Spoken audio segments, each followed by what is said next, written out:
All together, call to order this work session for the facilities plan.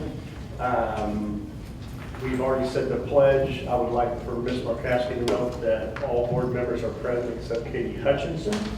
And we will move on down to the agenda. At this point, the facilities plan itself. And I know Dr. Hvac and Mr. Lofton are going to go back and forth, I believe, presenting. So, yep. And also Ms. Hubinger. And Ms. Hubinger, of course, I can't forget her. So we will we'll go ahead and start the meeting. Yep. Thank you, board. Very excited to work through this work session tonight because I think one of the things that we discovered, as I said earlier, through the task force meetings, the feasibility studies, is that we can do a lot of great things on the facility side in our district without negatively impacting the taxpayer. And do it for our kids and for our community. So very exciting stuff in terms of what we're dealing with and what we can accomplish. I want to thank the task force again. Like they said earlier, and I stated earlier, we had great turnout, great interactions, great collaboration, and really came out with some great ideas in terms of priorities that the district needs to address in the next 5 to 7 years. And so I felt really good about the process. You know, in the past, there's been a lot of people in our community, and I've worked in Greater Clark for 17 years, where people say we're not transparent. I know, Dr. Hvac, I'm not supposed to use that word. Open, honest, sincere. Open, honest, and sincere. But I can assure you in this process, we've been open, honest, and sincere. Our task force, the community members that came to the meeting, we gave them access to every document. Every page of that feasibility study done by Lancer plus BB, they were able to look at. The demographic study done by Jerry McKibben, they were able to look at all of it. The policy analytics study that was done by Policy Analytics, they were able to look at every page of that.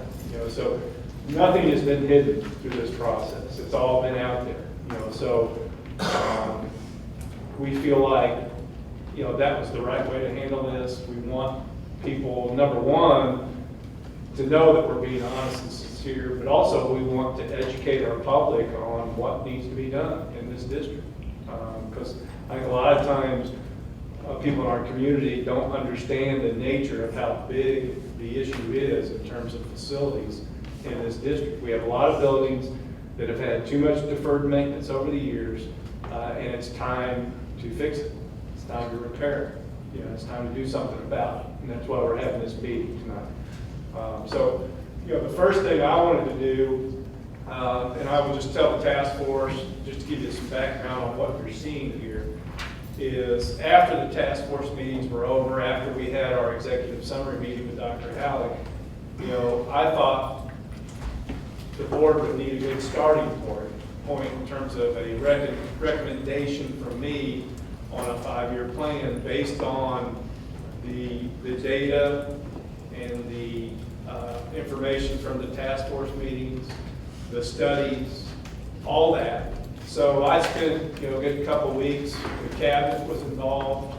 As you know, many of the cabinet members were at the task force meetings. They were in the groups, leading some of the groups, very involved in some of the groups. So we worked together on developing a 5-year recommended facility plan to the board, at least as a starting point.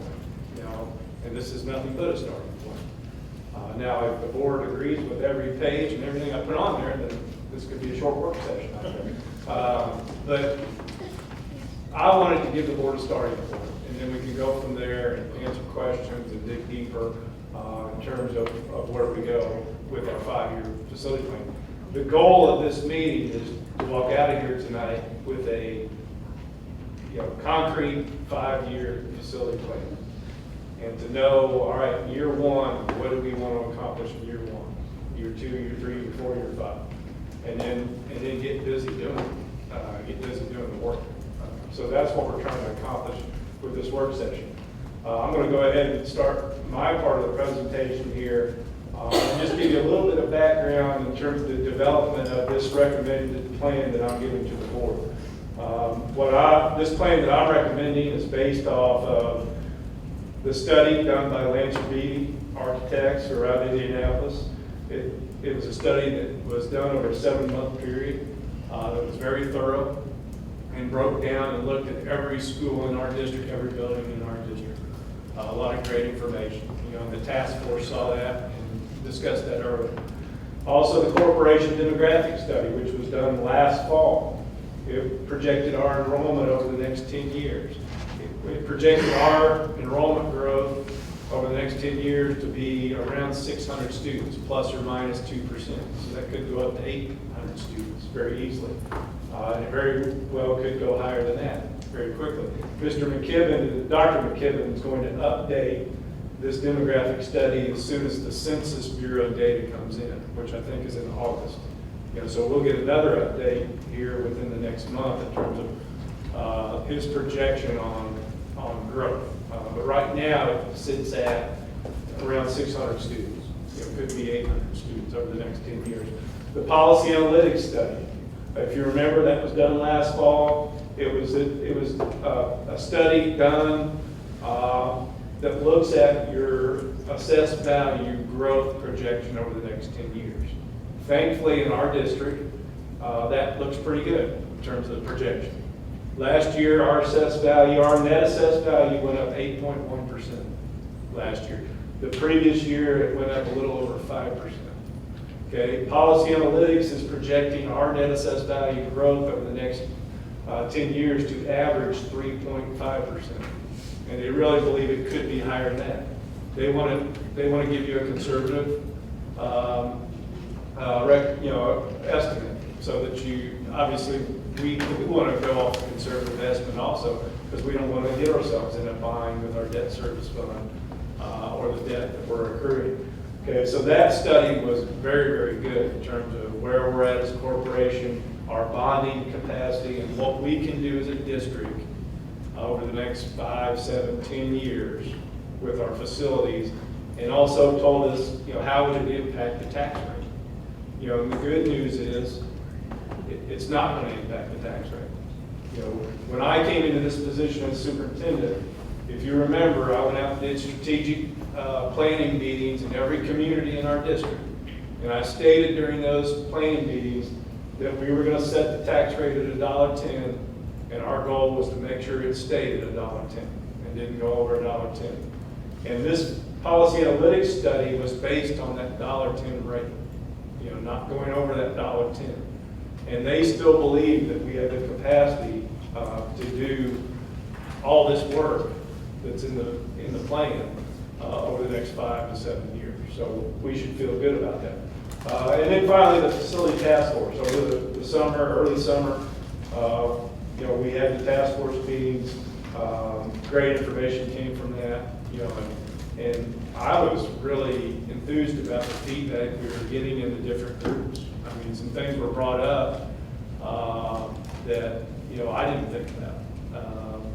And that we needed to think about. And so that process was really a positive process for me as a relatively new superintendent. That we got great feedback from the community. Okay, go ahead. Next thing, and this really came from the task force meetings, what were our core values as we were going through the task force meetings and discussing these facility projects? The first one came from Dr. Hvac. Instruction must drive construction. Okay, that is one of the most important aspects of what we do, instruction and learning environments, and how does it impact students and staff. So that's definitely a core value. Safety must be a priority. Chris talked about that, in his presentation. Focus on the immediate needs first. Chris talked about that too. We know that one of our immediate needs over the next 5 years, we're not going to be able to do it all in year one, is that we need about $35 million worth of HVAC work. Let me repeat that, $35 million worth of HVAC work. We need $5 million projected work done on paving. So just in paving and HVAC work, we're talking about $40 million. Okay, now we can't do that all in 1 year. Okay, we're going to have to spread that out over a 5-year period. Okay. Strive for curriculum and program equity. Okay, we want to make sure every school in our district looks nice, has great learning environments, has great extracurricular facilities, whether it be auditoriums, choir rooms, band rooms, football fields, tracks, whatever. Okay, it's very important. Maximize utilization of current facilities, and that's very important in terms of not just helping the finances and budget, but making sure we're making good use of our facilities. Benefits of consolidating facilities. This is something that I heard talked about in every group that I walked into. Unfortunately, the state school funding formula does not support small elementaries. Okay, so we've had to look at merging smaller elementary schools into one. Okay, because that helps your finances, number one. It makes you more efficient with transportation, food service, staffing, all those things. We've already seen that with our budget in terms of the decision we made with Brady Point Elementary. It's positively impacting our finances already. Okay, and we still believe we're going to be able to give our students a quality education in the three schools that they're going to go to, whether it be Riverside, North Haven, or Franklin Square. Okay, so as we go through this, facility plan and development plan, how can we consolidate, schools, and do it in a way that we don't compromise academics or education, but it does positively benefit our budget and our finances and those type of things. And we make sure that class sizes don't go up. We don't want class sizes or ratios to go up, in terms of that aspect. So, curb appeal is related to various school brands. Chris definitely was the leader of the pack in the task force meetings about this, and I agree. Yeah, it's very important. Somebody said the other day that our outside facilities are the front porch to our schools, and that's your curb appeal. And if they don't look good, when a new family moving into this area drives by that school and looks at it, and the curb appeal isn't great, they make a decision based off that one instance of driving by that school and seeing something they don't like, and then they start looking elsewhere. And we've talked about it, for the last year, that the one way that schools can generate revenue is increase enrollment. That's really the only way we can generate revenue is by increasing enrollment. So we have to have good academics, nice extracurricular facilities, good extracurricular programs. We have to have those things so that we attract families and students to this district. Okay, go ahead. Task force findings, and the group did a great job of illustrating this. Safety and security, cameras, access controls, entries, roof repairs, indoor replacements, HVAC systems, repair, replace, install, paving, but that means patching, repairing, replacing. I've made this comment several times. I've been in this district for 17 years, and I don't know of any paving that we've done in 17 years in this district, except at Franklin Square, when we built the new Franklin Square. And Washington Elementary School about that. There's been very little repair work, patchwork, repaving done in this district. And once again, that's your curb appeal, that's your, what's the first thing you're seeing? A bunch of potholes and rundown pavement, and we need to address that. And once again, it's one of those things we can't address all of it in 1 year. It's going to take 5 years to address it. Okay, extracurricular facilities, pools, lighting, playing surfaces, bleachers, auditoriums, STEM labs. Those are all important. Okay, and number one, because of the learning aspect of it, but also the recruitment aspect of student enrollment. It's important. 2 new elementaries. Okay, everyone in the task force believes that we need to build 2 new elementaries, and we'll talk about that here in a second. One in Jeffersonville to replace Wilson, which would then merge Wilson and TJ together into one brand new school, and one in Charlestown, which would replace JJ, and we would seriously look at merging Pleasant Ridge and JJ together in one school because of the benefits you get financially by doing One new middle school. Like I said, Parkview Middle School is 60 years old. I was the principal there for 7 years, 10 years ago. 2012, I left there. It was an old building back then, and it's even older now, and it needs an update. Or really, it needs a new building. And the reason the task force came to that conclusion is, just to cite a specific example, if you go back and look at the 2014 facility study that was done by Cope Hawkins, and then look at the Lancer-Beebe study, the estimate in today's dollars to renovate Wilson Elementary up to today's standard, and also renovate TJ Elementary, if you combine those renovation costs, it would be almost $29 million to renovate those two buildings. You can build a brand new state-of-the-art elementary for that price. And plus, with a brand new elementary, you're going to get 50 to 60 more years of life, versus if you renovate a 60-year-old building, you're only going to get an added probably 20 to 25 years of life. So to me, that's building a brand new building is efficient use of taxpayer dollars. Renovating a 60-year-old building and trying to extend the life another 20 years is not an efficient use of taxpayer dollars. And so we looked at that aspect. Then playground equipment. That's very important. Once again, it's an extracurricular type thing that's important definitely to the little kids at the elementary school level that want a nice playground. Okay, so going to the next one. Now I'm going to get into what I recommend to the board in terms of a starting point for a facility plan. In year one, here's what I believe we should do based on all the feedback from the task force, the facility plan. Okay. One of the things we talked about in the task force that was at meetings that was an absolute already is to add classrooms to Riverside Elementary. Okay, we want to add at least 6 classrooms to Riverside Elementary to make sure we have space there, but we want to make sure we have more, extra space for the growth we're seeing over in this area of Jeffersonville. We also want to add our pre-K classroom capability. We want to expand our pre-K capabilities. So, if we had 6 classrooms in Riverside, at least 2 of those would be pre-K, classroom. Next item, district-wide paving, $1 million. Like I said, we need $5 million, but we're going to do $1 million in the first year to try to repair a lot of the paving issues we have throughout the district.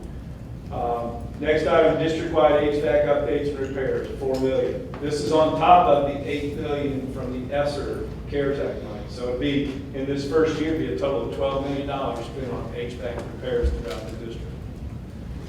Next item, district-wide security updates, $2 million. That deals with our entry points, access controls, all safety and security.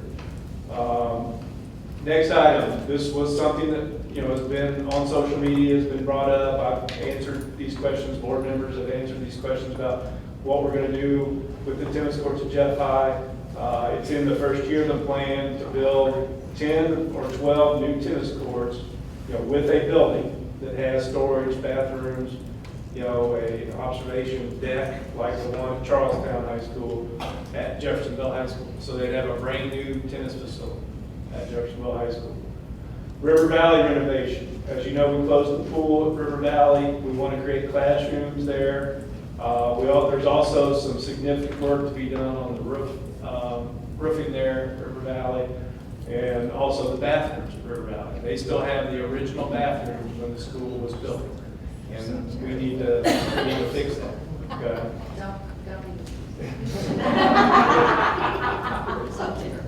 Who works at River Valley? Yeah, the bathrooms need to be renovated. Yes. We weren't able to do that when they did the open concept renovation. We need to go back and do that. And the same for Charlestown Middle School. Bathrooms, and their industrial tech related arts area wasn't touched there at Charlestown Middle School. So we want to fix that. Also, another thing, and this goes into extracurricular, and I realize some people in the community think that we shouldn't spend any money on extracurricular activities. Once again, it goes back to, you have to. I mean, in today's world, you have to. You know, and so we're looking at, you know, turfing the baseball, softball fields at Charlestown and Jeffersonville. The baseball field at Jeffersonville is already turfed on the end. Okay, so that's an item we want to take care of. And there's significant water issues at Charlestown High School and softball and baseball. This will also remedy very quickly.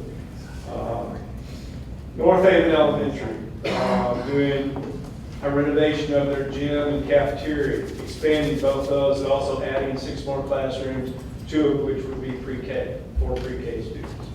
Once again, we want to expand our pre-K offerings. Right now, going into next year, we'll probably have 250 pre-K students. We want to take that to over 300. You know, get close to 350 is what we would like to do in the next 2 years. Really would love to get to about 400 in terms of our pre-K offerings, because that's an enrollment issue. If you can get them to come to your pre-K program at your elementary, they're probably going to stay. You know, so we're focusing on that. New Washington Middle High School, we want to renovate their outdoor athletic facilities, whether it be their baseball, softball field, their track, their tennis courts. They need some work done out there. Their tennis courts have cracks in them that you can stick your fingers in. Their track hasn't been renovated or had a new surface put down on it for, I'm not sure how many years. Yeah, it's been more than a decade and a half. Yeah, and When I was there, they did. yeah, and so we need to do something out there. And New Washington Elementary, their gym floor is in very sad shape. You know, Josh can tell you that. We want to fix that in this first year. And get them a nice gym floor out there. And then we get into technology. And certainly Ms. Bauer's happy to see this, that we're putting some money into technology in terms of access points, Chromebooks and those type of things. And it's important. And we just realized last year how important technology is. And then for year one, final thing, the 2014 Cobra Hawkins study said this. Lancer Beatty also mentioned this in their study, is that with all the growth out towards Charlestown, in between Jeff and Charlestown, we really need to purchase some land somewhere out there on Stacy Road, or somewhere out in that area for a future elementary or middle school building. And we need to do that now, because land prices are only going to go up. So this would be what I would recommend for the first year, $33 million. It will not increase the tax rate 1 penny. Stiefel has guaranteed that they can keep the tax rate at $1.10 and still do all this work without a problem. None of this goes above the threshold of getting into a petition remonstrance process or a referendum process. Our threshold for this coming year is just a little over $5.8 million per controlled project. Okay, so we can't go over that $5.8 million in terms of controlled project. So I did price out, because we're going to have an architect price these out so we get very accurate numbers. This is pretty darn close, we believe, in terms of where we'll end up. In terms of the cost of year one. If we go into year two, my recommendation to the board would be replace Jonathan Jennings Elementary and merge Jonathan Jennings and Pleasant Ridge into a new elementary. It would be a large elementary. What we would look for in a design would be a design that has a primary wing and an intermediate wing that are separate, so you have a sort of a school within a school concept. You still have the small school feel, and they share, the rest of the services. That's what most districts are doing throughout the country when they build a new elementary. They're building larger elementaries. Like I said earlier, the school funding formula does not support small elementaries anymore. That's just the education world we live in within Indiana in terms of funding. And so that would be my recommendation year two. Also replace Wilson Elementary and merge Thomas Jefferson and Wilson into a new elementary. The good thing about both those recommendations is we already own enough property on Jonathan Jennings' site to build a new elementary and still have school at Jonathan Jennings. We also own enough property at the Wilson Elementary site to build a new elementary and still have school and not disrupt any educational services for any of the kids in any of those buildings, which would be a great thing. Year 2, install new athletic lighting in New Washington for baseball and softball fields. They're the only school in the district. You know, Charlestown has lighting for football, baseball, softball. Jeff High has lighting for football, baseball, softball. We want to do the same for New Washington. And replace the football lighting at Jeffersonville High School. We did not replace their lighting as part of the last football project. Basically, their poles and the electrical are in good shape. All we need to do is put a retrofit on the poles for LED lighting. You know, so we would make that part of this. You know, an estimate of what that would cost. I think the estimate a year and a half ago to retrofit the lights at Jeff High was like $215,000, $225,000, something like that. You know, when you get into the cost of a new elementary, it's a larger elementary. You know, you're talking somewhere between $25 and $30 million a piece. You know, so you do the math. You know, you're talking about $62 million. Now, once again, Stiefel, and Policy Analytics, when they did our analysis of our bonding capacity and our tax rates and our assessed value growth, doing this right here, year 1 and then year 2 doing this, the tax rate will stay at $1.10. We won't have to raise taxes. We don't need to do a referendum. We can get this work done and keep the tax rate at $1.10 and keep these projects tax neutral. And Laura Hubinger, our CFO, will talk about that in a second. Okay, going to year 3, we're getting a little more generalized here because it's 3 years out, but once again, we're going to address more of the district-wide HVAC issues, district-wide paving issues. Then we threw in, Jeff High's auditorium was renovated 3 years ago, 4 years ago. Charlestown's auditorium is the original. We want to make sure that gets renovated. Parkwood Elementary School, we want to expand their gym, cafeteria, kitchen, and really redo the front of that building also to make it look more appealing over there. That would probably, in 3 years, our threshold for what we could spend there without going into a petition remonstrance situation would probably be $6 million, or a little over $6 million, that we could spend on that project.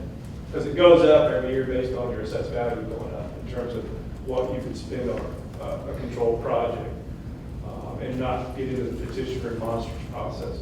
And then do some things, Chris mentioned this, in terms of our middle schools need some help in terms of athletic facilities. I mean, right now, our middle schools don't have irrigation on their football field. And by the time fall comes, those fields are as hard as a rock. I mean, and that becomes a safety issue. It becomes a safety issue. Their tracks are in very, very bad shape. I don't know the last time when. I don't think. Even after or even before new launch. Yeah. They haven't. Their surfaces haven't been refurbished or new surfaces put down on the tracks at our middle schools.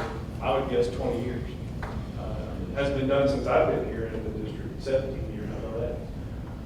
Technology and security. Once again, we will put significant dollars into technology security. And then the big item in year 3 is, the pool at Jeffersonville High School is 50 years old. It needs to be addressed. It's a 6-lane pool that really needs to be an 8-lane pool. And we want to address that. And we're talking with the pool, that's, we're talking in the price range of $15 million. So that particular controlled project would be open to that petition remonstrance process.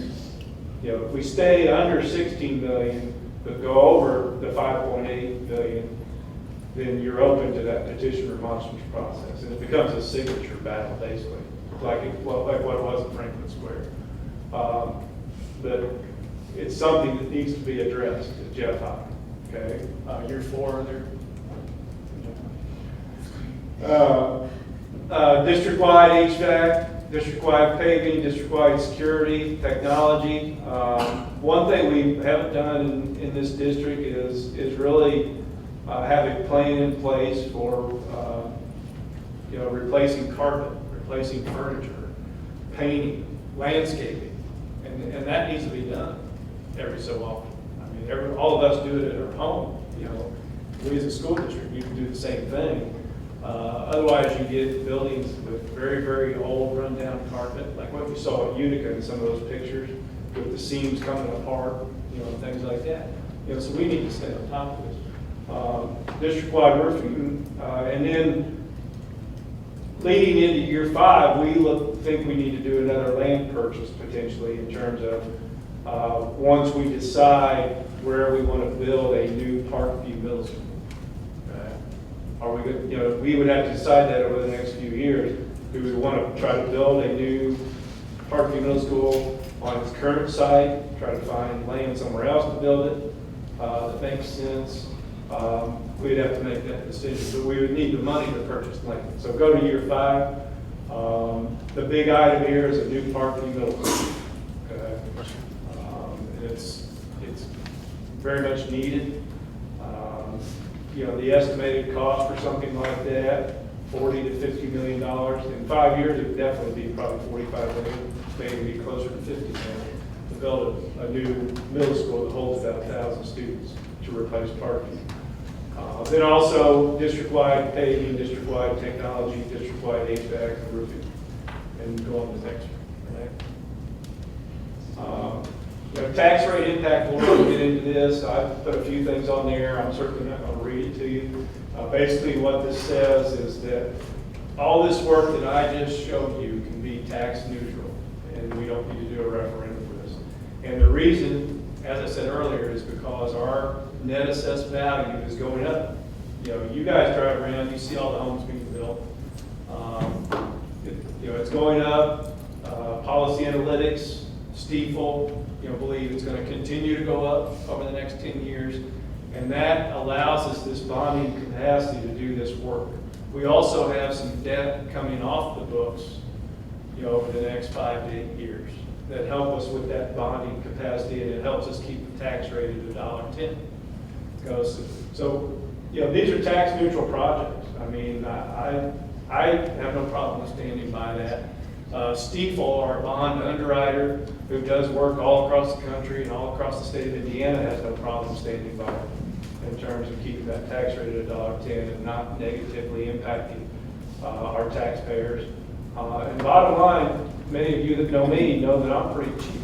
I don't want to pay higher taxes either, okay? I want to keep it at $1.10 too. I own property and live in this district, okay? We've got a list of things. Okay. So, you know, I'm right there with the community and the public. I don't want to raise taxes on anybody. Now, I will say, you know, at the bottom, disclaimer there, we don't have any control over your assessed value when it goes up. We control the tax rate. You know, if the county assessor comes in and assesses your value of your home for $30 or $40 or $50,000 more, you know, that obviously that's going to raise your tax rate. But that's not on us. That the county assessor, you know, increased your property value, not us. You know, we want to manage the tax rate, and we want to keep it at $1.10. Okay? I think that one last thing, one last slide. In the sake of being honest, sincere, and you know, we want to make sure that we communicate our plans out to our community.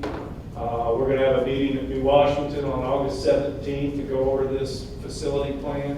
We're going to have a meeting at the Feder Center in Jeffersonville, where the communities of Jeffersonville and Clarksville can attend to go over the facility plan and the financial impact, and also a meeting at Charlestown High School to go over the facility plan.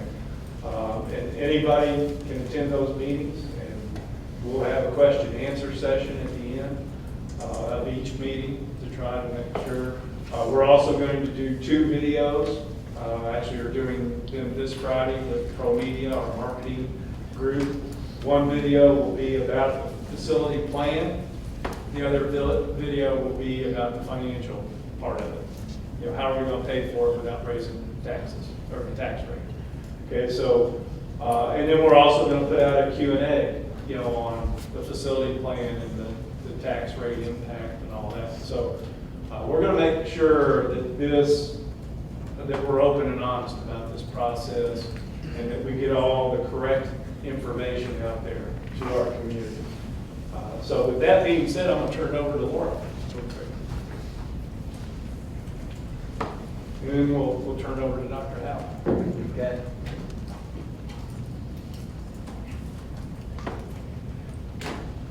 Gosh, Mr. President, you know, it'd be my thrill that all those folks tonight would have stayed here so I could work on my shyness. It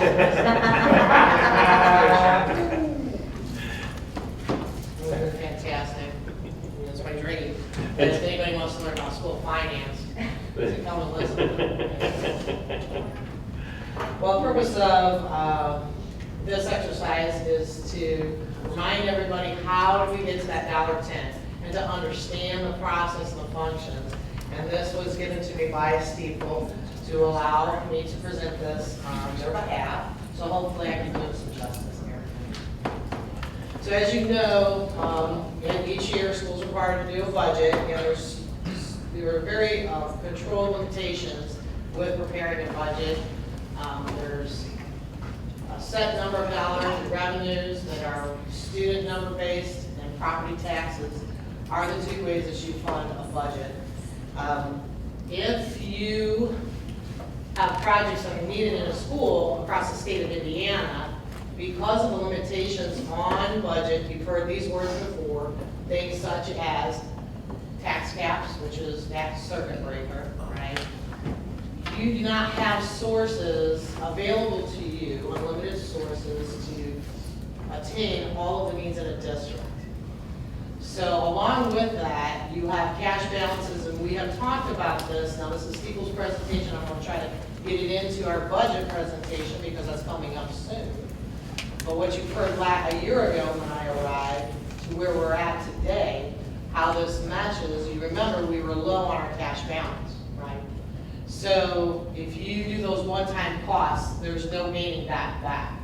So usually your needs exceeds what you have at hand through those processes, which then leaves school districts only one alternative is to go out and bond and pay that back, like mortgages and leases, right? So that is where schools have been forced to go due to these mandated regulations. Chris had talked about the different buckets. The education fund is strictly student, number of students comes from the state. Your operations fund has that circuit breaker tax limit, levy limit. You're only allowed to capture that amount of money. Therefore, and you know that takes care of your transportation and the cleaning of your buildings and those kind of things, which leaves you no room with those tax cap impacts to do capital project plans. Although we're required as a board and as a treasurer to submit a plan, which is a 5-year plan that will need to be submitted. So that's why we have to go and do a bond note on our projects. So the process in obtaining that, Steve duly reminds us that your school professionals, all of this information, we have these studies that have been done to provide to you all of the data related to our capital needs within the school district. So the next process then is to make sure that you have your team in place, which you do have your finance team, which is your Steeple, known around the country, that provides the bonding and financial studies for schools to borrow to get their capital plan needs. I will let you know that our legal professional is in the audience, Thomas Peterson. He has been with the district for a long time, and he advises the board and the administrative team on the steps that it takes and the timetable to get funding to do these projects. Okay? So they're always involved because they want to make sure where we're at all times, so we don't ever miss a step. And finally, the task force with the advising of your instructional leaders coming in, your financial leaders coming in to help that task force make that plan. So this district has went about this very efficiently, probably more efficiently than any other school district can do that, because we knew knew that we needed this plan. We knew that we needed a lot of work within the district. This really talks about what the superintendent said about let's control what we can control, right? Again, your property values can go up or down, and even within our district, yes, we're seeing an increase in assessed value, but there are periods of time and gaps in this district that maybe that property value stays the same. So it's the net property value over across the district that drives what we can get from our, to how to maximize our budget, and to get our maximum levy. So when I say the word levy, that's the actual property taxes coming in. That, to get that levy, the tax rate by your net assessed value, remember net assessed value, we had this in our task force meeting, that if your home is worth $250,000, you are not paying taxes on $250,000, because if you have a mortgage, you get a credit off of that. Right? So if you're over the age of 65, you get a credit off of that. So there are different credits where you go down to the county and file for those credits, then that value comes all the way down, and at the bottom is your net assessed value, right? And that's what you're paying property tax. So you can have $1 million home and have those deductions come off, and you're paying at that rate, okay? Circuit breaker, however, you know, is based on the total amount prior to the deductions. Okay? So we can control that tax rate. We can't control who files for credit. We can't control the assessed values. So that's why we can hone in so everyone can plan. If you as a homeowner know that it's going to be $1.10 per $100 of your property net value, then you can plan and purchase and know that that's there. That's the whole purpose of keeping that there, so you can make good decisions. We can continue to be attractive in our properties and continue our building. So when this was produced, we did not have our final allotment or assessment for the control project, so the superintendent did indicate a $5.8 million, a little bit more than that.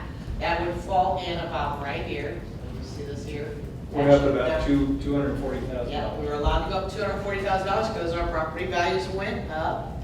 So that's where that was certified at.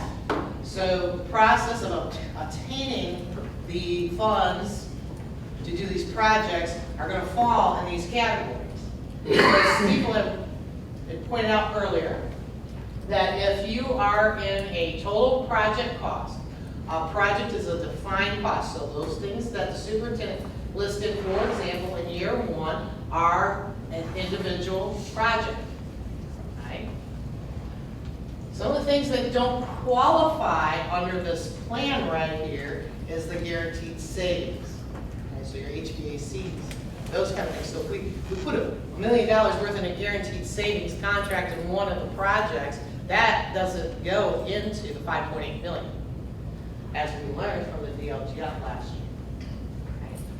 So if the project individually does not exceed the $5.8 million, the debt is within the tax cap, no taxpayer opposition, there's no formal way to oppose, we can proceed on. Perfect, right? Still staying at the $1.10. If the project falls between that $5.8 million and the $16 million, and the debt is within the tax cap, the project is subject to the signature process, which is the remonstrance. With us so far? Okay, so first year, all those projects, right here is the rules. Will fall in category 1. When you get into your larger, right, $15 million pool down the road, these rules start applying. If the project exceeds the $16 million, the project is subject to referendum. Now remember, if you should listen to my budget presentations before about referendums, I say it's up to the school. Well, if the school is telling you that they don't need a referendum, then we don't need a referendum. If we're telling you we do need a referendum, then we're going to tell you why we need that referendum to have the funds to support it. So if you're at a school district where a tax rate has taken you to the limit and your tax caps are here, and you need the money above that, that's when you go to the referendum. What we're telling you is that we're below that. So we don't have to go larger than $1.10 to do the projects to the tunes that we're saying, right? So if we say you don't need it, people are okay with that, not paying more in taxes. Might find a few that may not want to pay more in taxes, but you would go to no petition received, debt side of tax cap, we can move on with the project. Right?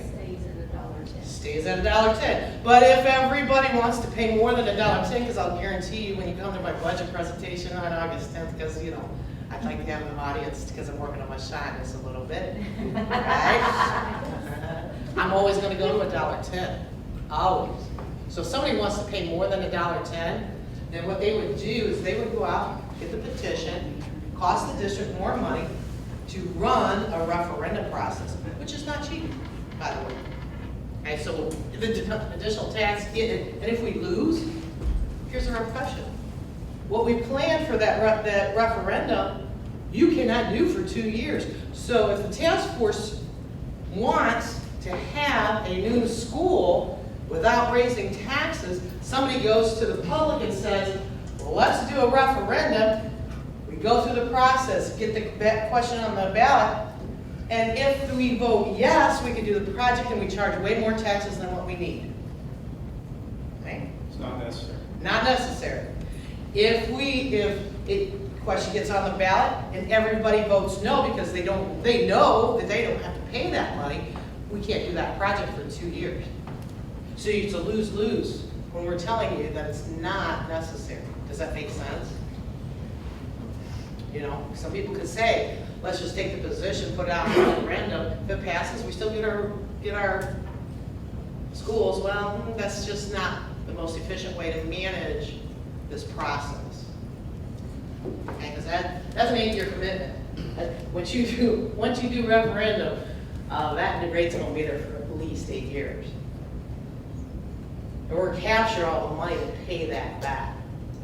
So that's kind of some information on the side there. And just, you know, to expand on that, you know, our position is we don't want to do a referendum because we don't want to raise taxes on anybody, even those that are at the tax cap. You know, so if there's a community member out there that, you know, wants to go try to get signatures and take this to a referendum, it wouldn't be the school district, and it passes. It would be the school district raising taxes on those people at the tax cap. It would be that individual or that community member that's doing it. Okay, and I think people in our community need to realize that because we could do this without that process and not raise taxes on anybody. So this is how we can do it. Here's the real deal. Here's all of our debt defined in different ways. Leases, past projects, common school loans. We're saying we're going to be at $1.10, right? Here's where we're at in 21. We put a line across there, you can see how our debt is falling off. This is why we don't need to raise it. We have enough capacity between this line here or this line here to $1.10. And that was based on a 3.5% projected growth over the next 10 years. And like I said, last year we were 8.1, the year before that was 5. So if our net assessed value goes up more than 3.5%, that gap gets a lot wider and we can do it. On that particular one, it just shows you what the rate would be if we didn't do anything, but you still see that gap. This one right here is the one he's talking about, that if we had the 3%, see how we still have that gap to get up to the $1.10. Because this debt pays off, that's what that's for. That study's for. If we went 5.5, because you know we had that jump, we had 5%, 8.1%. You want to estimate conservatively, so that way you can see the worst case scenario, right? Best case scenario would be a 5% increase. Oh gosh, another 8% would be even more fantastic. But right here they did 2 studies, one at 3.5, and we said let's just live a little on the edge and see what 5.5 would look like, because that might be an average between the two concepts. So we still have that gap and see how that gap gets larger. Right? Alright. I'd be a little bit remiss because this poor board is gonna have to sit and listen to me for about an hour, I guess. I don't know if I can do less than an hour. On August 10th. So what we have to do is with all of this information in, not only did we have to study that's the one I needed for you.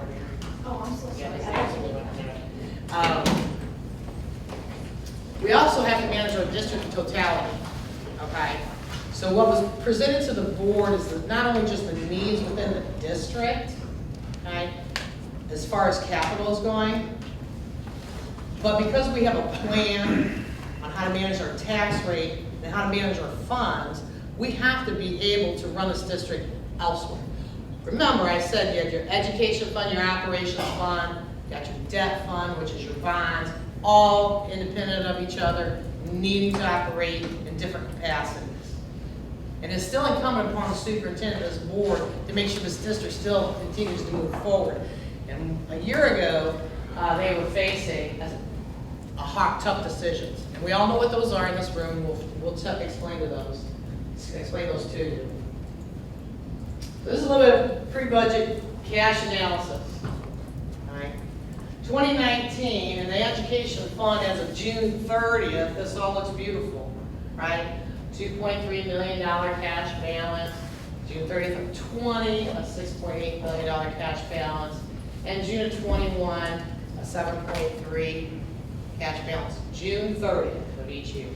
These numbers are the numbers I have to build budgets on. So that one that you see in 21, I have to build a 12-month budget from January to December based on this information. But this isn't the only information that I have to disclose. Okay? Our second is operations. We had $3.3 million in 19, $3.3 million in 20, and $11.487 on 21. Ought to be questioning that, right, a little bit? You're not questioning? What's the story? What's the story? But we'll get to that, we'll get to that little surprise here. Is it a good punchline? Rainy day, 3.5, here's another question. We went down to 2.3, and now we're gonna go back up to 2.9. Ought to be questioning that. And this board does, they know. The self-insurance fund was $33,000. Woo! We have a large population here. 20, $958,000, and 21, $2.2 million. These are the numbers I'm looking at in June. But if you see this right here, what makes up this $2.3 million was $6.1 million in TAWs that were given to this district, tax anticipation warrants. That's cash on hand to get you through. Okay?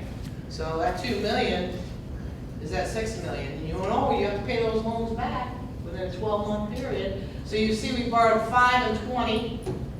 21 borrowed another 5 because we didn't have enough cash in the fund to float what was going on at the beginning of the year. The goal with this district at last budget was to get away, get ourselves in a position where we don't have to do tax anticipation anymore. Thankfully to this board and the direction of the superintendent, you can see in 19, as of June 30th, if I had to pay that loan back, we would have been $3.8 million in the hole. But we still have to live July, August, September, October, November, December, and so they were able to get to a $100,000 cash balance at the end of the year. That was it.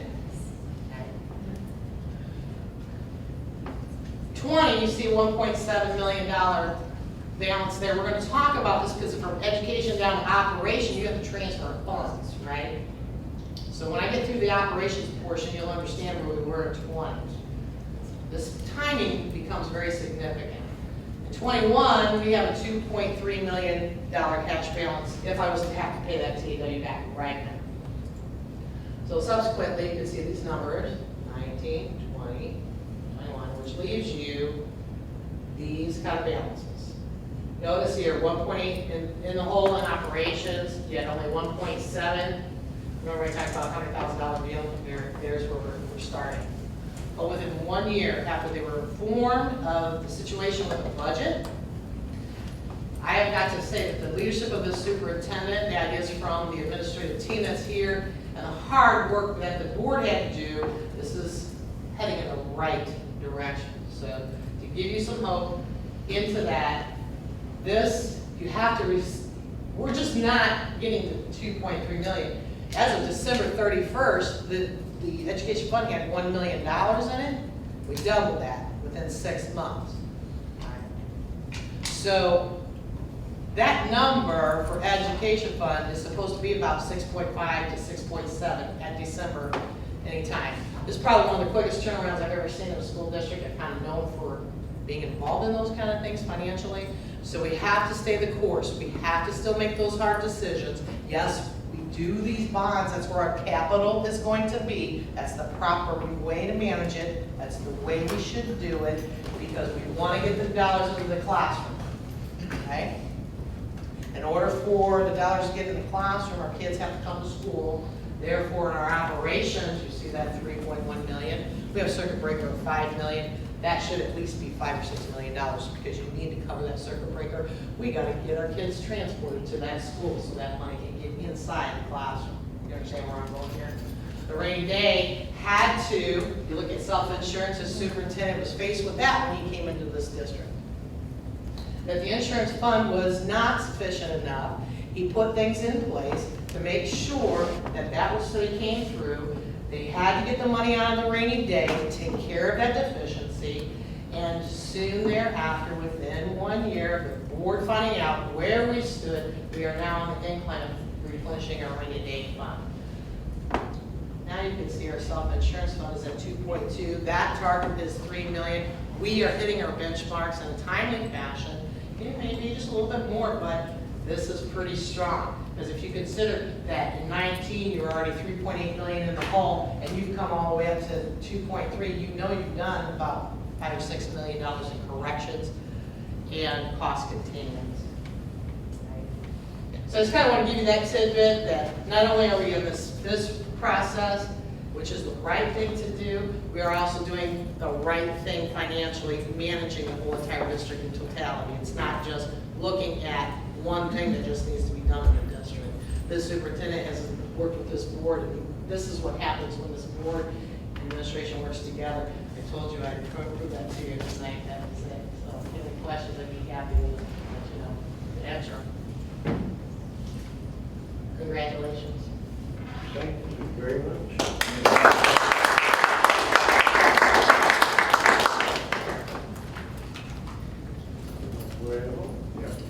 Well, I want to make one comment on that. I thank Laura for presenting that because I think that's one of the pledges the board members made that are sitting up here, I as a superintendent made, is that we're going to be a fiscally responsible school district. And we're going to get things right. And we're going to make sure more dollars flow into the classroom in the form of programs for students, supplies or equipment for students, and pay for teachers. You know, and we're putting ourselves in a very good position to do those things over the coming year, I believe, to make sure as many dollars as possible are flowing directly into the classroom. You know, and that's my goal. That's this board's goal, and it's going to continue to be our goal. And sometimes you have to make tough decisions to make that happen, which we had to do last year, and hopefully we're past that. But that is, you know, that's our responsibility. So at this time, I want to turn it over to Dr. Hvac. And Well, I don't have as much enthusiasm as we just, this is my fourth county today. Started at Johnson and then to Brown, then to Jefferson and now to Clark. So I've stretched as many minutes out of this day as I possibly can. My poor wife, she's sitting out in the truck. She's been with me all day, been a trooper, and I've met her once. I sure not think a girl on the day. Then if you think she's still out there. That's true. Yeah, well, I backed her into the shade. There was shade when I backed She says, heck no, you're not leaving me out here in the middle of this parking lot.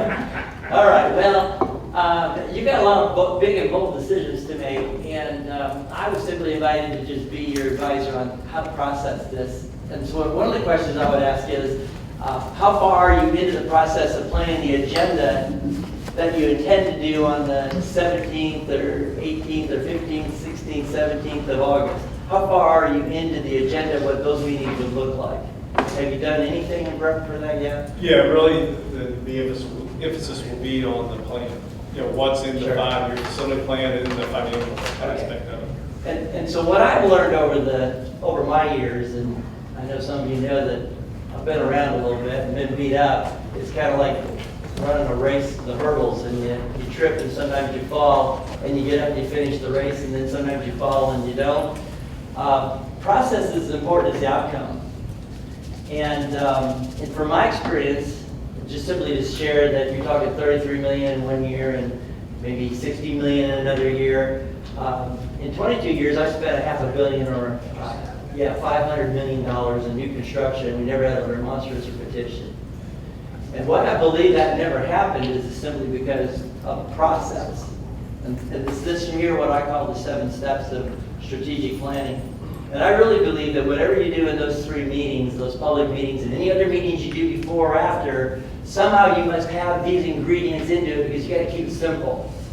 The stuff Laura presented tonight, that's over most, they're not criticizing, because somebody has to know that stuff that has to present it. I'm glad it never was me. I had a business manager. You know him, and you know what kind of guy he was. And so, you need the business and money people, but we got to keep it really simple about simply just say to people, we have education fund, we have operations fund, we have debt service fund, and they're not interconnected in most ways, and tell them why we can't spend money from debt service for certain things we're doing every day in education. Keep it as simple as you can, and that would become one of your strategies of how you're going to explain to people what it is you want to do, why it is you want to do it. All right, so I would take that, you had like 17, 18 things listed in year 1, didn't you?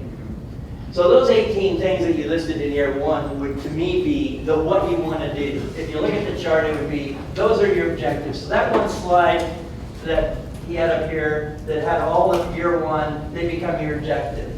And then you need to talk about how it is you're going to go about accomplishing those. You need to tell the public in your hearing how you want to go about accomplishing each one of those objectives. And you have to be able to tell them when you're going to do it, and he had that in the timeline. But who's going to be responsible, more importantly, the why. Why are we going to do any one of those 17 things? So I believe, as a belief statement, that when you do the public meetings as an outside advisor, a guy that's more than 50 miles away is looking at what these meetings might look like in a stage, in an auditorium or cafeteria, that you're standing up there, you need to, for each one of those 17 objectives, if that be what they were, you need to cite exactly in some kind of a picture form why you're going to do that and what data supports the reason for doing it. Just don't say that we're going to blacktop this parking lot because we have the money to blacktop the parking lot. So I believe that you have to be quite specific in a simple presentation format way. I don't know that if it is you take these 7 steps and you put them into a spreadsheet and you have one slide for each of those 17 things. I'm trying to get you to think aloud here a little bit yourself on this is what businesses do. Remember, it was mentioned tonight that you're one of the biggest businesses in town. I mean, you're a multi-million-dollar business, and you're going to be spending many multi-millions more, and we ought to take the business model approach in educating people who just don't want you to spend a dime. Just because they don't want you to spend a dime. You had a little objection here tonight where there were people who had certain strong feelings one way or the other. That's where I say to you, you got to be bold, and you got to be strong, and you got to do what's right in the best interest of the children of the district, to serve this district, and you know all the reasons why. It's now how do you present it. And so data is the most important ammunition you have in those meetings when you're on that stage. 17 points, say here's how we're going to do it, here's when we're going to do it, Here's who's going to be responsible for doing it. Here's the data that supports the why we're going to do it. And then you need to look at the detractors. And that's something that a lot of organizations leave out, is that we're afraid of trying to identify those unintended consequences that might arise by any particular project we want to do. Because somebody's not going to like you got to do a roof or HVAC, or you're doing cameras, or you're going to turf a field, or heaven forbid close 2 schools and build 1. Somebody's not going to like it. So what can you do to make sure you are in sync with what those detractors are going to challenge you with when you walk into those meetings? So there's absolutely very minimal surprise to you on stage when you're asked those questions about why would you close my elementary school and make my children go to another place. Been there and done all of that, and it can be done. It's never painless, but you can reduce the pain by explaining to people. For example, as Mark had said, the funding formula is not in our favor of having small community older schools today. You got that, 45% or something? I had the, superintendent of Brown County right now, and I had to do that stupid report that had to do in July 1. This isn't my cup of tea. I know lots of reasons now why I don't want to be a superintendent anymore after 22 years, but this has been a nice reminder for me. One, sitting in this meeting tonight, and also being why I don't want to be a superintendent anymore full time. But what I'm sharing with you is that there are reasons that the public somehow you have to explain that that's the why. Is that we have to. You have percentages the state's expecting us to meet in certain categories of personnel and staff, and where the money's going, and little schools don't make it anymore. They don't cut it. They give you too many people in administrative and not in classroom and instruction dollars, and you have to teach people that's what it's about. So don't know how you're going to do it, but just know there'll be detractors. Be prepared for the detractors, and have a slide ready to go even if you don't use it. It's always somebody's there, like Renee. Renee's your unsung hero in the process of task force. That she's the detail person, but she might know those slides are there, and Mark says, hey, give me the slide on whatever, and she pops it up, and boom, there's the answer right there. But you may not use it unless somebody asks a question who's a detractor, and so you got to figure out what your preventions are going to be. That's a strategic plan, and you have to do that each year for every project and treat each project for each building. And if you're doing 2 projects in a building, have an action plan for both projects. Then have all of those 7 steps divided out for it, and then present it and propose it that way to the public. It's really important that you follow some kind of a strategy and a format. It's a little concrete, sequential for some people. Some prefer just being a little more abstract and random and just showing up and let's just wing it and see what happens. But I'm not a winger, I want the details. I want to dot the I's and cross the T's, and I want you to be in that position too. And it is something that if you like what Mark has laid out for you for the next potential 5 years on a 5-year plan, I can work with he and his staff and help plug it in from an outside perspective and point of view of how you take each of those objectives and plug them into strategies with the timeline and the assignments, etc. And you've got a month to do it. It can be done. It's not impossible. I would say do the strategic plan for year 1, and then we come back later and finish dotting the I's and crossing the T's, because you really want to be focusing what you want to do year 1. There are going to be people who are going to challenge you about in year 5, why year 5, something in year 5 isn't being done in year 1. Because I saw something that I was wondering about, that in year 5 there's some security questions there about cameras, etc. There's a lot I don't know. So if I'm sitting out here as someone who doesn't know, maybe you already have some kind of security there, and so you're wanting to improve security where you're wanting to put more security or strengthen and enrich it in year 5. But you got to be prepared to tell the Jim Hallecks of the world who are in the audience who don't understand, why are you waiting on something that's a security matter and issue when we said at the very first of this evening and presentation that safety and security were number 1 priority and concern, and we're waiting until year 5. Somebody's going to ask you that and needs to know the answer. That's just where I'm coming from. And Mark, I don't know how much more you wanted from me tonight, but I just appreciate and thank you for allowing me to facilitate the task force process. And I did stay as neutral as I possibly could. though occasionally I would speak and share an outside perspective or an idea or a thought to get people out of the box. But now you have the document, and now you got to do something with it. No, I just told Renee she better get a camera ready. Yes. Go out and take some pictures. Yeah, absolutely. Pictures speak 1,000 words. You talk about those restrooms and whatever building that is. I mean, I'm trying to picture how awful they are. I mean, you're telling us how bad they are, but, you know. Well, they're 40 years old. If somebody has a question, you tell them that the next time they need to use a facility, we'll take them out there on a shuttle bus. And let them experience it. No, Dr. Howell, you know, I failed to ask the board if they had any questions on my 5-year facility plan recommendation. I guess we could go into that in terms of what questions does the board have in regards to, and I don't know if you want to pull that back up. Yeah, you can cut me out. They've seen the plan now, and I can get you copies of it too. Okay. You know, in terms of, you know, what questions do you have? You know, the whys, the whats, you know, Dr. Halleck brought up a good point. There was discussion in some of the task force groups about shouldn't you build, and this is something that I would have to explain in these community meetings in August. Shouldn't you redo Parkview Middle School first, and do the new elementaries in year 5? There was some discussion around that.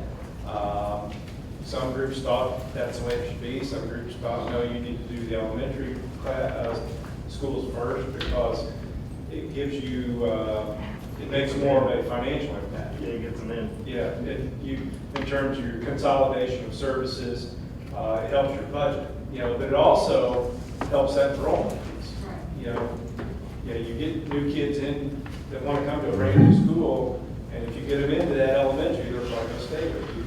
You know, their whole educational K through 12 experience. Yeah, another detractor that you get experience is people give two hoots about your curb appeal. But wouldn't you like to be the Cracker Barrel of public schools, where you have that wonderful front porch that invites you to want to sit those rocking chairs and rock? I mean, really seriously, it's like you want to be the Amazon of public education in Clark County and the surrounding area here, and the Apple. The Coca-Cola, the brand that you want to have. But there are people who don't care about brand who will be in your audience, who will be saying, why are you spending money on signage and front entrances and the decor of the building? But it's important. That's how people make decisions. You know, the research says that one curb appeal is one of the criteria people choose for school when they drive by, but it's also your athletics. People don't, as Mark had said, don't spend money on athletics, but that's one of the #1 reasons that people change districts. They leave your district or come to your district because of the athletic program and success that you might have in either a particular sport or all sports. Second is your fine and performing arts. You know what, 3rd or 4th down the list is latchkey childcare. What's convenient? They'll leave your district because where grandma, grandpa, or a relative lives, that makes it easy after school, that they go to another school district for that latchkey daycare piece. But, you know, those are things that you got to be ready to teach people to understand those kinds of detractions when they come up in your public meetings. Because we know it's important, but maybe they don't see it from the same lens that we are. So my question to the board, I guess, would be your thoughts on what I've recommended. Do you feel that there's something that needs to be tweaked? Are you agreeable to it? I will tell you, it's a pretty comprehensive 5-year plan that addresses almost every single item that was brought up in the task force meetings. I would hope that you guys would testify to that, you know, that what I have up there, it addresses what I heard, you know, from the task force. I think the key thing is people need to understand, like I said earlier, we can't just do $45 million worth of HVAC or $35 million worth of HVAC work in year 1. It's going to take some time. You need to be able to tell them why you're not doing X school over Y because their children go to Y and X is getting HVAC. You've got to be prepared for that. Yeah. The list is awesome, though, that you came up with, because how could you not tell people that you have almost something for everyone throughout the district? That's really key to that slide. That's the image that it gave me sitting out here at my table as a citizen in your audience tonight is that that's a lot of really good stuff there, and you're touching a lot of children's lives and a lot of families in the community in one broad brush. Not so much in some of the other years down the road, but you're taking care of a lot of people right there as a priority. On this list, where I'm setting up the audience, and I'm seeing this for the first time and I'm listening, where it says district-wide security updates, $2 million. Will I be thinking, where? What are they gonna do? You know, I mean, how deep do you go into that for your audience? Well, and that's where, I'll have Chad handy and ready to go in terms of, one school that we know we need to update cameras at is Charlestown High School. It still has Right. the old camera system. You can't even, zoom Do in. you mention those things, even if they're not, even if it's not asked? I think open, honest.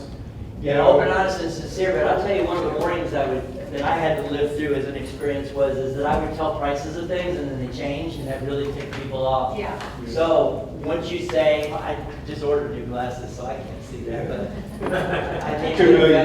33 million, all right. That's safe to say to the people that this list is gonna be 33 million, but just put in the dollar amount for each of these. Oh, that's a smart Touch one. there. Well, Be careful. yeah, well, you didn't have the wireless network to a computer, I figured you didn't have the smart one. All right, so anyway, you start getting into trouble if this goes to 2.25 million. You see, that's where then people start questioning your numbers. Just stick with that, we're going to try to spend whatever dollar that is. Once you tell them, don't spend a dime more, because I've gotten in trouble for spending a dime more. And that's why I didn't price out years 2 through 5, because we don't know what's going to happen. And as you said earlier, Mark, that you're going to have the architect look those and kind of polish those in a little bit more. Yeah, because down in Brown County, we were talking about in our SR3, how do we take care of mold and water problem through SR3 money by replacing a roof? Well, we thought the roof was going to be about $1 million, and then come and talk to our architect, and guess what? It's going to be like $1.75 million. So we were really off. Surprised. Yeah, and so that's why it's dangerous to throw numbers out like that.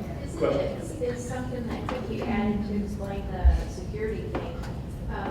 Coming from River Valley, I know showing an image of a screenshot of what Charlestown's security cameras look like versus what ours, because I'm sure they would be getting. Your ability to really zoom in. But it's night and day, In the detail. difference in what we were able to do and how much easier it made situations on our admin staff. Like maybe, just like you said, adding images, maybe adding 2 images for this community to see the comparison.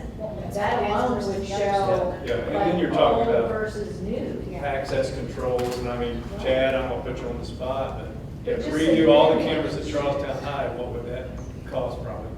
100,000? Oh, no, I think it'd be more than that. Yeah, I think it'd be probably about 50, yeah. Just for one school. And that's cameras, not updating access controls, other things. I think showing this image, a picture really would show the community, this is an easy why. This is an easy why to show. Like, That's this good. is where some of them are, and this is where they need to be. Well, if you know Officer Fisher out of Charlestown High School, we'll just bring him in and he'll explain it real quick. Because as the principal out there for 7 years and now in this role, I've been here for 10 years. Why don't you give me some new cameras out here so I can zoom in and pick up more detail, on things that are going on, at Charlestown High School. And so, but it's a significant cost. I mean, for one school, and I don't think people realize when you're trying to do 18 schools, that $2 million only goes so far. Right. That's why it takes multiple years to take care of it. Yeah, show pictures of the blacktop that's deteriorating. Yes. The gravel, one of the schools had gravel, and somebody on the committee said, we really need to fix that gravel drive at one of the schools and show the public. I don't know how you show and demonstrate bad HVAC unless it's a 32-degree day outside, and the thermostat, you take pictures that show that it's only 50 degrees in We have images of that. Yeah, that's the only way that you're going to accomplish that. Yeah. Perfections is already shared some pictures with us in terms of our equipment, what it looks like. There's, yes. Yeah. We need to make sure Crystal is on our side. She's got pictures.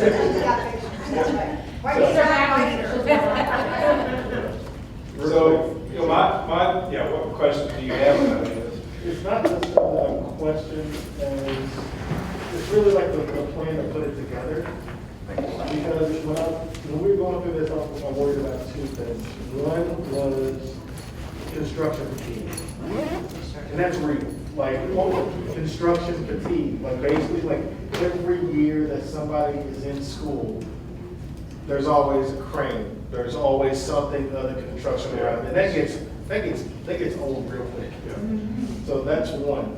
And the other is, Different areas. yeah, it's just different areas. I mean, like, have you tried to go down 8th Street in the last 6 months? It sucks. 7, 6, bed, 4.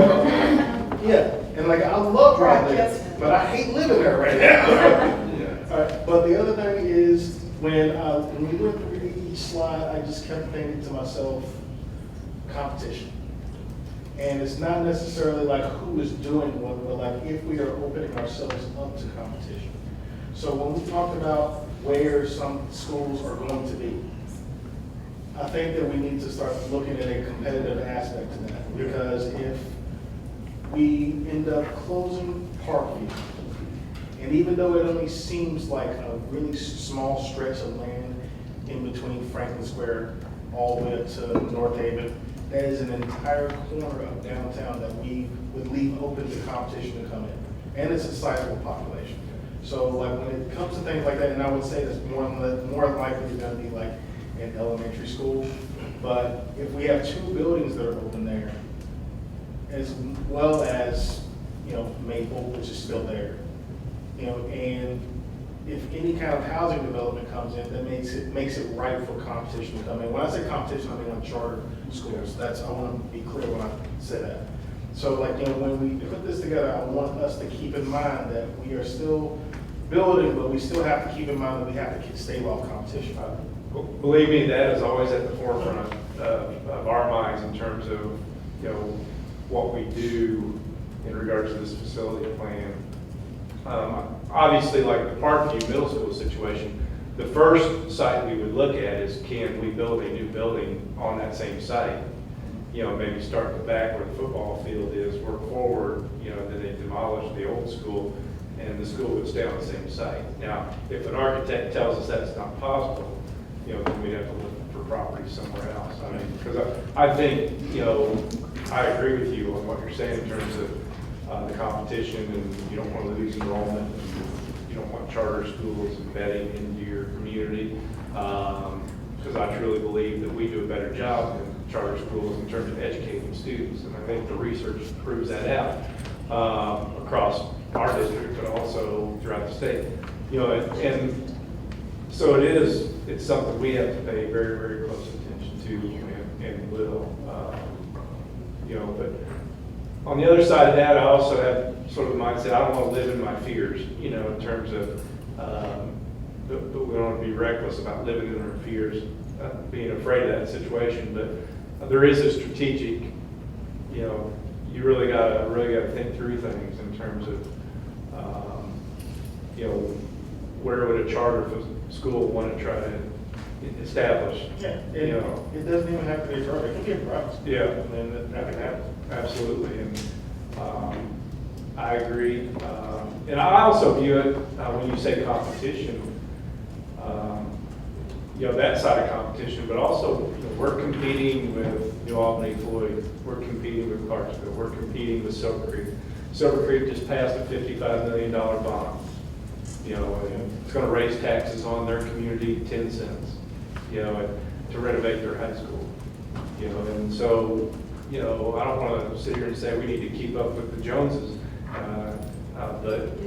but in an open enrollment environment where you're competing for students, you better pay attention to what your facilities look like and what kind of learning environment in your buildings you have. And unfortunately, you know, we've deferred a lot of maintenance in this district, you know, over the years. And like I said earlier, it's time to fix it. It's time to get going on it and fix it.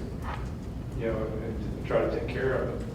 So, any other, I mean, I have one thing. When I first came on the board, I was part of the strategic plan. And I know that also was a 5-year plan, but you don't wait 5 years before you develop your next one. And so if I go back to that 5-year plan, and then this one starts this year or towards the end, there's an overlap there. There are things that haven't been done yet. And I'm guessing that maybe some of those are incorporated into this. absolutely. Being the District 4 rep, one of the things in the 5-year plan from 2019 was the Parkwood cafeteria Gym and expansion. gym expansion. I'm not sure what year that was in, but I know it's in year 3, I think, now. I believe it's 3. Is it 3? We'll slow it down, yeah. Yeah, Go down to 3, I think it's 3. so, yeah, there it is. I am concerned about them getting pushed further away because, I mean, obviously they're a larger elementary school and their kitchen facilities, Yeah. cafeteria really aren't Small. adequate. Yeah, they're not adequate. So that's my concern, and that's, again, that's like Dr. Howard said, why can't mine be in year 1, why can't mine? But as a representative of the whole school system, but also that district, that's, I'll be gone by then. Well, we're just going out of hurry, but, I want to see something that I know Parkwood can know is coming. So I guess, and I know, we can talk back and forth and looking at dollars and all that, but I would love to see that move up a year, maybe, if possible, and again, that's just part of being part of that strategic plan from 2019 and knowing there's overlap and you're still moving along, but then trying to, still work and move forward. Yeah. And, I will tell you, going back to 2.5 years ago, or 2 years ago with the strategic planning process and what we had in the plan at that time for year 1 and 2, I can sit here and tell you everything that was in year 1 and 2, I think, except for maybe one item, I have to go back and look, we've done. I mean, in the 2019 bonds and the 2020 bonds, what we said we were going to do, that's what we've done. And I see this the same way. We're making a commitment right now. We're going to do this. We're going to do this, as far as I'm concerned. We're not going to back off this. This is what we're going to do. And I have no problem making that commitment. We did it, and we've done it with year 1 and year 2. And I think the work we've done with our facilities so far has been really good stuff. And we did it through a pandemic. Yes. And I wanted to say earlier when we passed that Wilson Service Center agreement, I wanted to out Mark as the cheapskate he really is, but I think Mark got a free trial for so long. We did. And finally we had a breakdown and. I've used the hard negotiation on getting that free trial. I tried to extend it another 6 months. And I really liked I just want to make one comment too to the board. I know we have a lot of opposition here, but I think Fair Park schools could not have done better jobs with the pandemic than any other school district I've heard of. We went to school, we took breaks perfectly at times that could have hit better from whenever the rise in cases. I don't know how you predicted it, taking December off and the extended breaks. I thought it was a perfect. I don't see how Fair Park schools could have done any better than what we did. So I just want to reiterate that to you all in your diligence, what you all did last year, and stay strong for this year. Thank you. I'd like to, I had something to do with that, but I had nothing to do with that whatsoever, other than voting on it. The cabinet and Mark. I'm not going to take all the credit. It was phenomenal. These people sitting over here, and especially those 2 people sitting back They there. didn't get it. You hear stuff like that, you hear it's positive too. Yeah, exactly. But thank you. And just as you work on your plan, I hadn't heard about the 2019 plan, and you just had perfect reason for people to believe in this process, that you've already done 2 years, and you accomplished what you said you were going to do. We've done what we And you said. have a tracker, you need to make sure that gets entered into your public meetings. With pictures, I think, too. Yes. The facility, the thing you addressed. questions you guys have. I mean, obviously, you can email me some feedback too. But I do believe, I tried to put a lot of thought into this based on what I heard at the task force meeting and what's in the facility study, you know, to make it a very comprehensive plan that covers a lot of things that need to be addressed that were brought up at the task force, you know, and I think we've done that. We think it's a good plan because, you know, once we solidify this plan, you know, we want to get to work on year one. We want to price those things out and get a very accurate price, and then start the work on doing the hearings, doing the 1028 hearing, and then also, which would be done at the August 10th meeting, as far as for year one. And then the bond hearing would be towards the end of September, I believe. And then we would sell, I got a thumbs up from Tom second. I was right. The bond hearing would be at the end of September, and then we would sell bonds for year one, the 1st of November. And then, you know, obviously we also want to explore what's the best method to use to do these projects. Is it another progressive design build, a CMC contracting method, or CMA contracting method, or the traditional design bid build method? You know, we need to make that decision too. So, any other feedback that you guys Well, I have? think, obviously, in my opinion, and I've probably been through this a lot more than anybody else up here. Because well, I work for, I'm not a school corporation. I'm a little bit. I cannot thank the committee that worked on this. It has made such a difference in my mind as to what we need to do and how we need to move forward. All the voices that were in those rooms that night really solidified things for me, and I appreciate it very much. Also, the team, Mark, your team has worked so hard on this, and as you have too. And I'm very proud to be on board that gets to work with you guys. We enjoy working with you guys too. I appreciate it. And I will say, I say this often, I'm fortunate that I think I have one of the best teams in the state of Indiana in terms of the people I work with. Any other questions?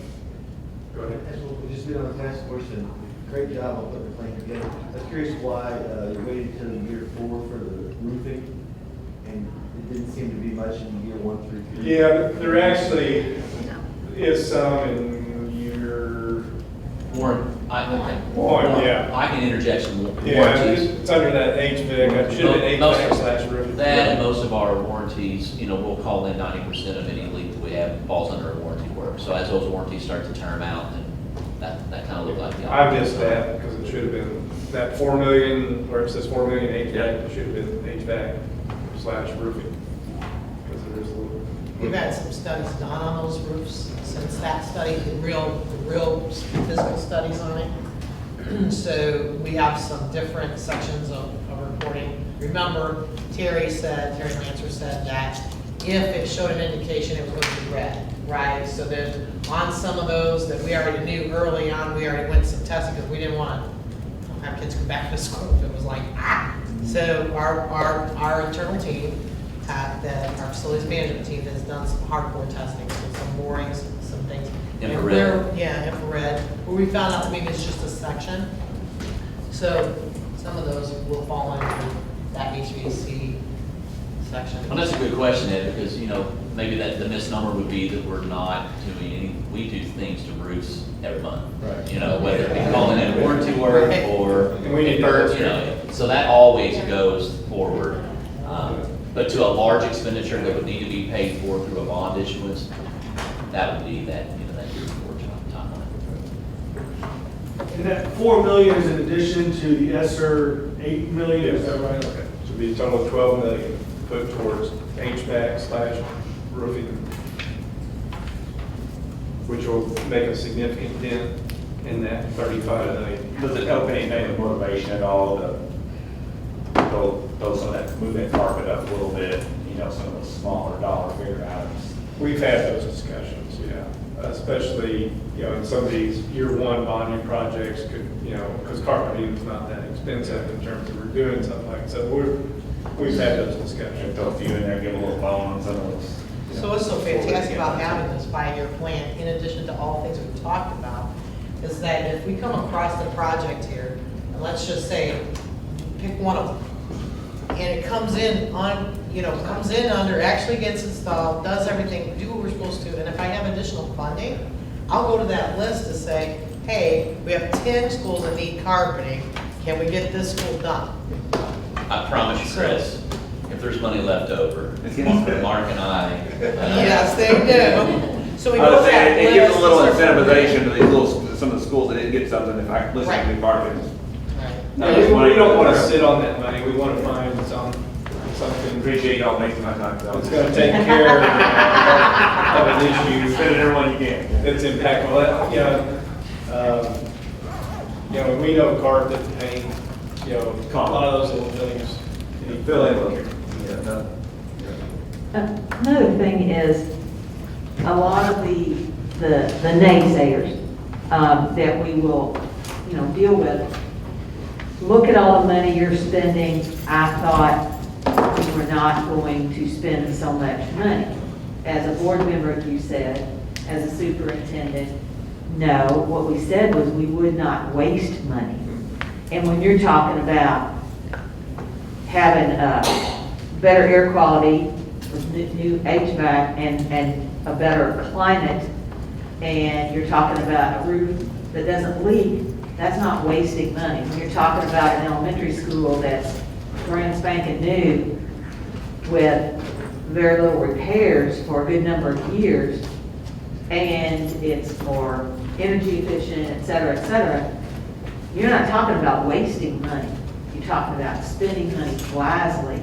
And I think that's, a lot of times in the naysayers, look at all the money you're spending. And then, of course, you also get the, you can't give teachers a raise, but you can build a $25 million, $30 million school. Well, it's a different bucket. It's an investment. One of the things I want to say about that whole thing with the buckets again, because I hate doing the buckets, is as real as this. Our teachers get money from the state of Indiana, not from that taxpayer that's paying property tax. Right. Bottom line, that's it. That's it. Property taxpayers are taking care of these buildings. So either you want this to make sure that your homes and properties, all that's connected is there. There's no jurisdiction, just like Dr. Hvac said something about a stupid 45% report.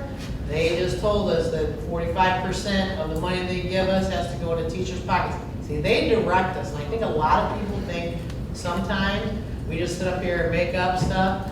No, we wish we could send it right back and say, here's what really needs to happen, blah, blah, blah. We're dealt these rules all the time. So just come right out of state. Remember, we got a lottery that went into place, casinos that went into place, sales tax 5 to 7%.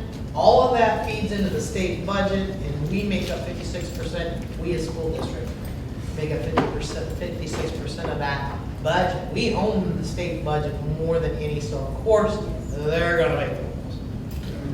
And they do it by convenience. Yeah. I will tell you, one of the things that I've addressed with a couple of legislators already is in regards to charter schools is, currently the law states that we have to give, if a charter school wants to take an empty building in our district, they can take it for $1, lease it or buy it for $1, if we have an available building.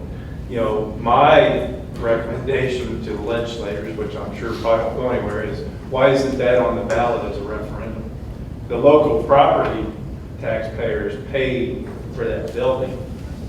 Why isn't that on a referendum, on a ballot, and the local property owners decide what happens to that building?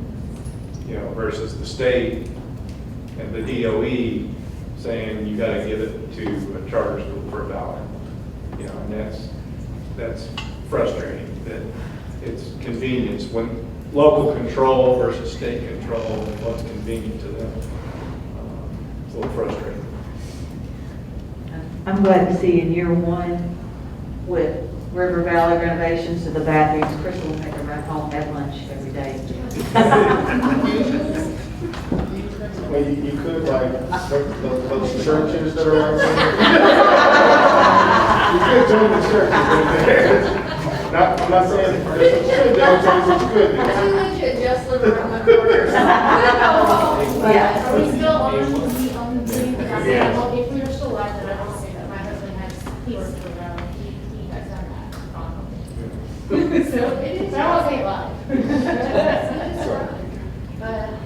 Well, any other questions, concerns about the plan? I think, our next step is to solidify this, and print, start building, building out what we need to do, pricing out what we need to do, and keep moving forward. And pictures. We'll add a lot of pictures. When are those meetings again? August 17th. 17, 18, it's right at the bottom of that. Okay. Yeah. And we'll send out emails to our parents, we'll send out, we'll put it on social media. Pro Media is going to put it all over Facebook, Twitter. We're having 3 community meetings, and it's going to be the same information, it's just so that you can hit any meeting we want to hit, that's what we want to do for the families. And it's, some from Washington might even come to Jeff, and we're like, we're not going to focus on areas. Same that it is in Whatever's convenient to people in the community that come to any of those 3 meetings. Superintendent, at the next board meeting, we'll be presenting what we're going to be spending the $8 million on with the ESSER grant, because we'll be coming with the contract from Perfection. And you will see other areas and what's going to be handled, because we like to get, we would like to get at least what's completely done, right? So there's a lot of areas, and one of the things I want to make mention was, we should have air conditioning in these gyms, right? So part of the asset, we're going to start in one, like River Valley, a portion will pay for it, the rest will flow over into the $4 million. So that's why it's important that this whole thing comes together, because we're going to have them starting on that whole process, and that'll be coming at the next meeting, so you'll see that breakdown.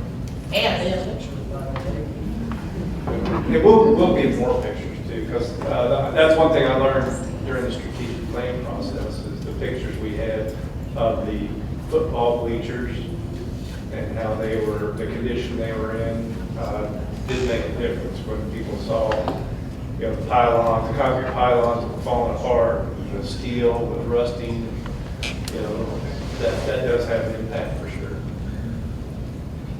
So, all right, I think that's all we have for tonight. I want to thank everybody for coming. I want to thank Dr. Hallett. I'll let you wrap it up. Yep. Board, I need a motion. I move that we adjourn. Second. All those in favor? Aye. Thank you all. Thank you.